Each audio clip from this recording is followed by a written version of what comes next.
En este momento hay gente muriendo en todo Oriente Medio. Al menos 555 personas han perdido la vida en Irán, incluyendo lo que podrían ser 165 colegialas, y 4 soldados estadounidenses han muerto en los ataques de respuesta iraní.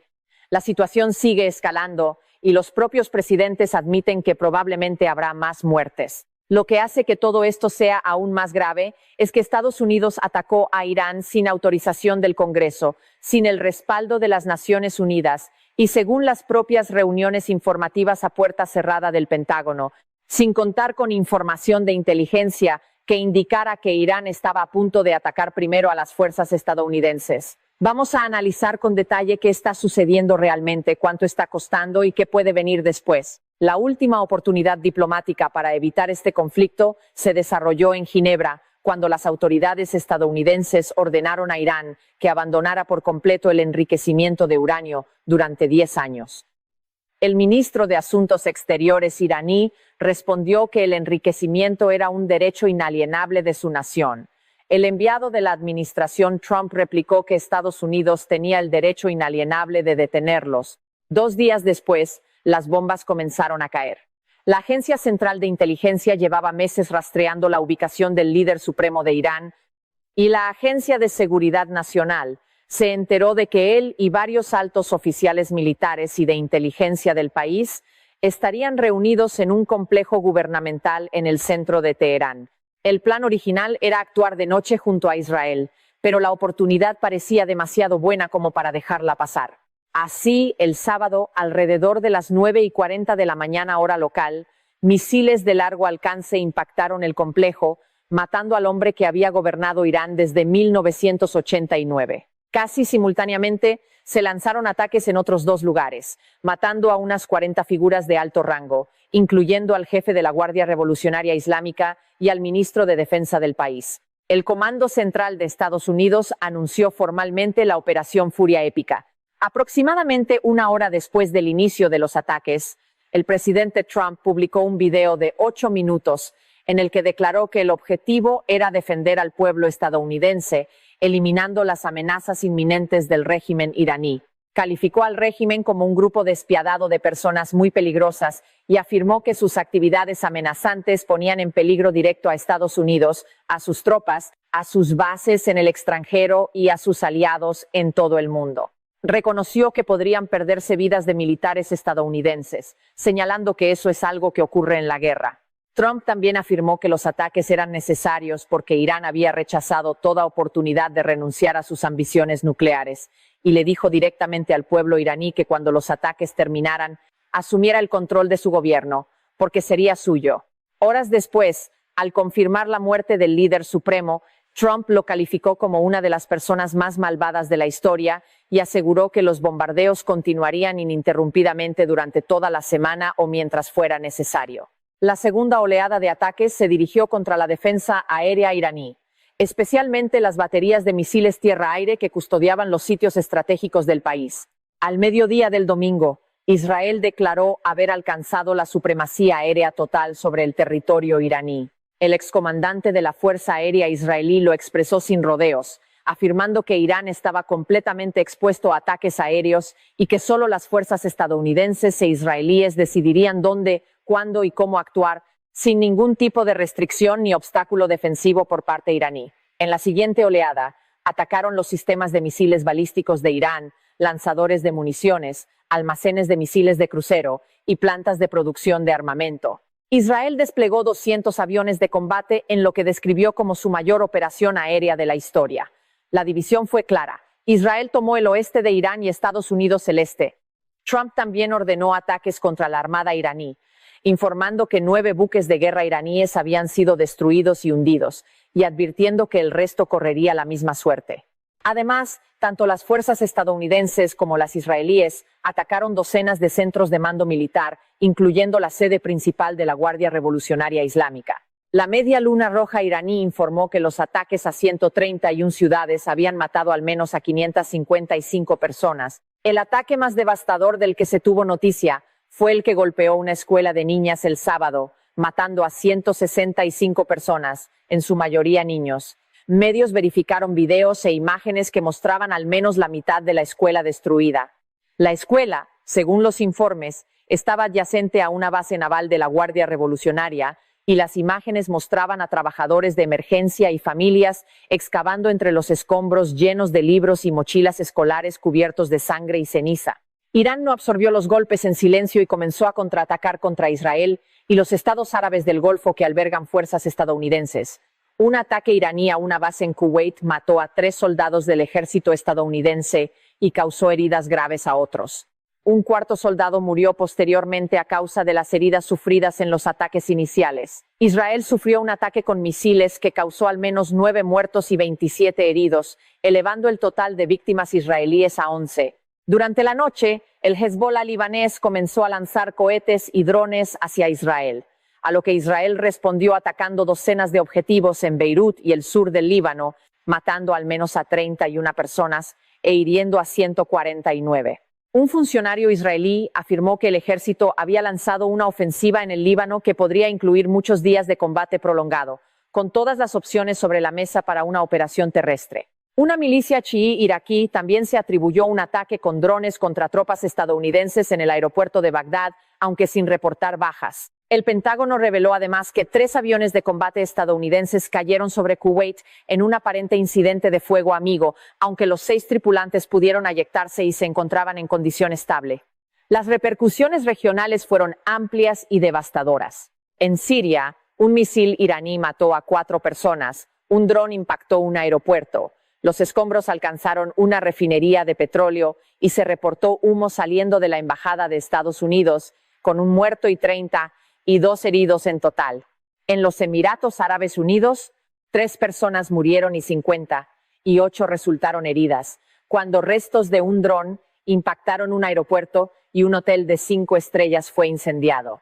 En Bahrein, sede de la Quinta Flota de la Armada de Estados Unidos, las autoridades afirmaron haber interceptado 61 misiles y 34 drones, aunque la metralla de algunos ataques atravesó las defensas, impactando edificios y la base naval. Qatar también afirmó haber interceptado ataques contra su aeropuerto internacional. El impacto económico fue igualmente severo y con efectos que se sintieron en todo el mundo. La empresa energética estatal de Qatar, uno de los principales proveedores de gas natural licuado del mundo, detuvo por completo su producción como medida de seguridad, disparando los precios del gas en Europa hasta un 54% en cuestión de horas. Un dron impactó un petrolero en el Golfo de Omán, matando a un tripulante y generando alarma entre las empresas navieras internacionales. Una refinería saudí fue atacada y su producción se detuvo, a pesar de que los daños se reportaron como limitados. La Guardia Revolucionaria Islámica se atribuyó 3 ataques a buques comerciales en el estrecho de Hormuz, por donde circula aproximadamente una quinta parte del petróleo comercializado a nivel mundial, amenazando con paralizar una de las arterias energéticas más críticas del planeta. Los precios del petróleo subieron casi un 10% y los analistas advirtieron que podrían seguir escalando considerablemente si el conflicto se prolongaba. Las compañías navieras comenzaron a desviar buques por África para evitar el canal de Suez, encareciendo los costos de transporte globales. Cientos de miles de viajeros quedaron varados por cancelaciones masivas en los aeropuertos más concurridos del mundo. En Pakistán, 22 personas murieron al intentar asaltar el consulado estadounidense en medio de protestas generalizadas contra la intervención militar. Ante todo esto, surge la pregunta fundamental sobre la justificación legal y de inteligencia para los ataques. Funcionarios del Pentágono reconocieron en sesiones a puerta cerrada con el Congreso que no existía información que sugiriera que Irán planeara atacar primero a las fuerzas estadounidenses. Trump afirmó que Irán pronto podría atacar a Estados Unidos con un misil balístico, aunque no proporcionó ninguna prueba. Fuentes señalaron que estas afirmaciones no están respaldadas por la inteligencia estadounidense, y expertos descartan que los misiles iraníes tengan capacidad de alcanzar territorio estadounidense. Trump también sostuvo que Irán construía activamente un arma nuclear, pero el director del Organismo Internacional de Energía Atómica declaró que Irán no tiene programa de armas nucleares, evaluación que la propia inteligencia estadounidense respalda. Trump indicó que proyectaron 4 o 5 semanas de operaciones, con capacidad de ir más allá si fuera necesario, y reconoció en más de una ocasión que se esperan más bajas estadounidenses. Respecto a qué reemplazará al régimen, dijo que le gustaría que los iraníes se rebelaran espontáneamente, pero no hay garantía de que los sucesores gobiernen de manera diferente. Se reportó que planteó ideas contradictorias, incluyendo mantener la estructura existente con líderes más serviles a los intereses estadounidenses o aplicar el modelo venezolano. Sus propios asesores le advirtieron que las diferencias culturales e históricas hacen eso casi imposible de ejecutar. Las reacciones políticas dentro de Estados Unidos expusieron fracturas profundas en ambos partidos. En el campo republicano, el secretario de Defensa presentó los ataques como una respuesta necesaria a las agresiones iraníes contra el ejército estadounidense y sus intereses en todo el mundo, añadiendo que, aunque esto no es oficialmente una guerra de cambio de régimen, el régimen cambiará, y eso es algo positivo para la seguridad internacional. El senador Lindsey Graham declaró que el mayor estado patrocinador del terrorismo está a punto de colapsar y que el capitán de ese barco ya no existe, aunque al ser presionado sobre qué viene después, insistió en que no hay planes para desplegar tropas sobre el terreno y que el objetivo es ayudar al pueblo iraní a reconstruir un nuevo gobierno legítimo. En el campo demócrata, la situación fue más compleja y desordenada. Algunos representantes defendieron el ataque abiertamente. Otros buscaron equilibrio, señalando que se necesita un plan estratégico claro con objetivos definidos.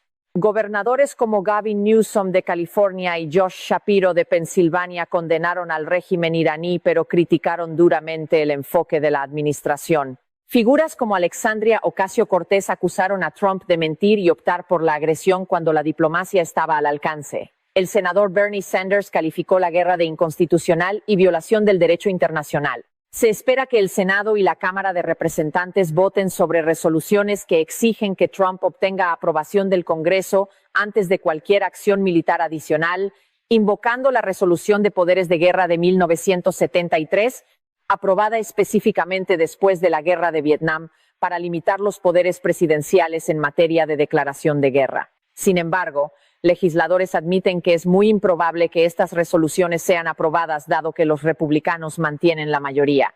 La idea es que al menos quede un registro público de quienes votan a favor o en contra. Una de las paradojas más llamativas es que uno de los pilares de la campaña de Trump fue la promesa de no más guerras. En redes sociales abundan videos de Trump acusando al expresidente Obama de planear atacar a Irán para proyectar firmeza política. Figuras conservadoras como Candace Owens cuestionaron abiertamente la necesidad de los ataques, señalando que no existe evidencia real de que Irán construyera una bomba nuclear y argumentando que se inventan pretextos para la guerra. Marjorie Taylor Greene también se opuso, llamando al conflicto una guerra estúpida e inútil para un cambio de régimen extranjero. El hecho de que voces del propio movimiento conservador ataquen públicamente las decisiones del presidente revela la profundidad de las fracturas internas dentro del movimiento que lo apoya. Surgió además un escándalo de posible uso de información privilegiada en mercados de predicción en línea. Una plataforma registró aproximadamente $530 millones en contratos vinculados a los ataques. 6 cuentas ganaron alrededor de $1 millón cada una, apostando un día antes de que la noticia fuera pública. Las 6 cuentas habían sido creadas ese mismo mes y únicamente apostaban en contratos relacionados con ataques militares. Algunas compraron posiciones horas antes de que se supiera la noticia oficialmente. Analistas especializados en cadena de bloques señalaron que estos son los patrones característicos del uso de información privilegiada. Un operador identificado como Mega ganó más de $500,000 apostando específicamente a la destitución del líder supremo. El senador Chris Murphy calificó la situación de una locura, señalando que personas del entorno del presidente se están lucrando con la guerra y la muerte, y anunció que presentará legislación para prohibir esta práctica lo antes posible. Mientras la atención se centraba en Irán, en Estados Unidos ocurrieron 3 eventos violentos en el transcurso de apenas 12 horas durante el mismo fin de semana.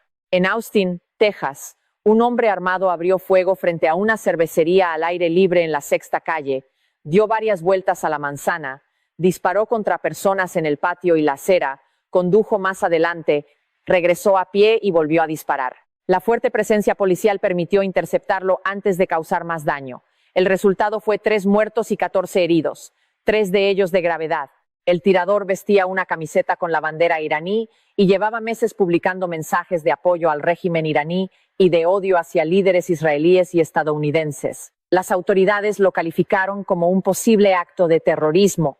Este fue el mayor tiroteo masivo en Austin en 60 años. Pocas horas antes, en Cincinnati, un tiroteo dentro de un local de música dejó 9 heridos durante un evento nocturno. El alcalde fue directo sobre el problema de fondo, señalando que las leyes facilitan en exceso el acceso a las armas y que muchas personas se niegan a resolver sus desacuerdos de manera pacífica, con consecuencias mortales. Ese mismo fin de semana, en Washington, 4 personas y un perro fueron apuñalados en la circunvalación del Capitolio tras un incidente de furia al volante. Una mujer de 39 años perdió la vida cuando llegó un oficial de policía estatal. El atacante se le acercó con el cuchillo, el oficial le disparó y fue trasladado al hospital, donde fue declarado muerto. La concejal de Cincinnati expresó lo que muchos sienten, que la pregunta ya no es si ocurrirá el próximo evento violento, sino cuándo, y que la violencia se ha normalizado a un nivel que debería alarmar profundamente a quienes tienen la responsabilidad de gobernar y legislar. Mientras las miradas estaban en Irán, Francia anunció una decisión que podría transformar el orden de seguridad global. El presidente Emmanuel Macron anunció que su país está aumentando su arsenal nuclear por primera vez desde 1992. Francia posee actualmente poco menos de 300 ojivas y expertos afirman que una expansión drástica es posible dados sus altos niveles de uranio y plutonio de grado armamentístico. Pero lo más significativo no es el número de ojivas, sino el cambio en la doctrina estratégica. Francia ha insistido durante mucho tiempo en mantener su programa nuclear completamente independiente de sus aliados, pero eso está cambiando. Macron anunció que ampliará la cooperación nuclear con aliados europeos, incluyendo la participación de otras naciones en ejercicios militares y el despliegue temporal de aviones con capacidad nuclear en países aliados, aunque aclarando que conserva la autoridad exclusiva sobre cualquier decisión de despliegue. Francia es el único Estado miembro de la Unión Europea con armas nucleares, y la mayoría de los países europeos ha dependido casi por completo del paraguas nuclear estadounidense. Con la actual administración Trump, ese paraguas parece mucho menos fiable. Macron enmarcó la expansión como una respuesta directa a la reorganización de prioridades de Washington, argumentando que Europa debe asumir mayor responsabilidad directa por su propia seguridad.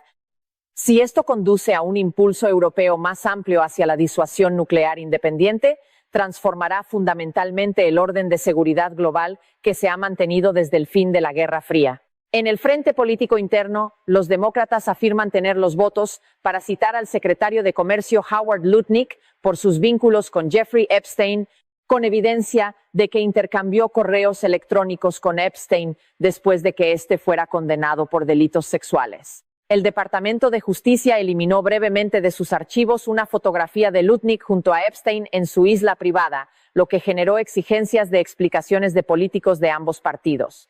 Trump se mantuvo firme en su apoyo a Lutnick. El expresidente Bill Clinton compareció a puerta cerrada durante 6 horas de interrogatorio y declaró que no sabía nada sobre los crímenes de Epstein, aceptando testificar porque nadie está por encima de la ley. Dado que las imágenes no se han publicado, ambos partidos ofrecieron versiones contradictorias. Los republicanos afirmaron que Clinton exoneró a Trump, mientras los demócratas señalaron que Clinton planteó más preguntas sobre la relación entre Trump y Epstein y confirmó que ambos tenían una relación cercana.